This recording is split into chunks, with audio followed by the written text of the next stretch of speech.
Here in Chapter 2, we're going to talk about accomplished teaching. And there's not much that I can add to this as you look at the little table at the bottom, but I want you to look at the accomplished teaching characteristics here in Chapter 2 and circle the key words. I'm going to go through the first couple for you there. Accomplished teachers know, circle know, their students. Where they are now, circle now. What their students need, circle need. When their students need it, and how to begin taking them to that end. Notice the key words. Now you already know this, you're a good teacher, but I want you to circle the words there and I want you to think about it because this is what National Board is looking for. These key words will help you become a better teacher. In the second one, accomplished teachers know how to set high, realistic, and age-appropriate yet reachable goals.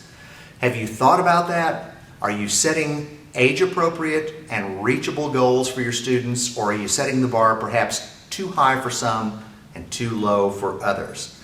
What is the need of your child at this time, the students that you're teaching? At this time, what is it they need? What is it that you want them to learn? How are you going to teach it to them? And how will you know they have learned it? As you go through the chart, I want you to also look at number 3, because number 3 is not only for your students, but this is also something that would relate to you as a teacher. Accomplished teachers know how to implement instruction designed to attain such goals and how to implement such in a way that is new or different. National Board is looking for you as a teacher to go above and beyond what the average teacher does. If you can't improve something in your teaching, do it in a different way. If you can explain about doing it in a different way, that also will help you in your writing. As you go through there, look at number 4. Accomplished teachers know how and when to evaluate their students. Try to keep in mind as you're doing this, does the evaluation measure the learning? Does it match the rubric that you have set? Does the evaluation that you're giving or the assessment that you're giving, does it match the learning that you're trying to measure? One of the most helpful things that you can create to turn in with your National Board portfolio when you're talking about assessment is a student created assessment.